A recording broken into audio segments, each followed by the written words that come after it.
ভিকি!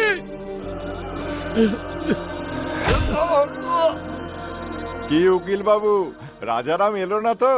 যান গিয়ে অন্য কেস লড়ুন। হ্যালো ম্যাডাম, আপনার স্বামী পালিয়ে গেল তো? আসলে ভিতর ডিম একটা। রক্ষক হতে চেয়েছিলি না ওই বাচ্চাগুলোর আর নিজের বড় দাদার? আমার প্রত্যেকটা চালকে তুই বানচাল করে দিয়েছিস। তোর পর্দাকে মারার জন্য আমি গুন্ডা পাঠিয়েছিলাম, তুই ওদেরকেও ছাড়িসনি। ভিকি!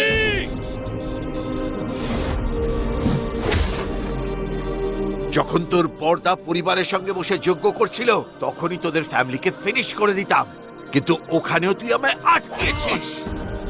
তোর মৃত্যু কোন দিক থেকে আসবে সেটা কেউ জানে না। আমি থাকতে আমার ফ্যামিলিকে টাচও করতে পারবি না, ওদের মুখের হাসি ছিনিয়ে নিতে পারবি না, এটাই তুই তখন বলেছিলি না? আমি যে বিয়েটা আটকেছিলাম সেটাও তুই করিয়ে দিলি। বেআই মশাই আশীর্বাদের জন্য রাজি হয়ে গেছেন।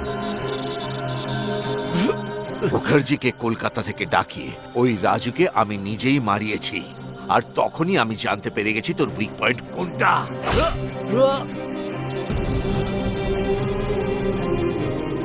ঠিক আছে।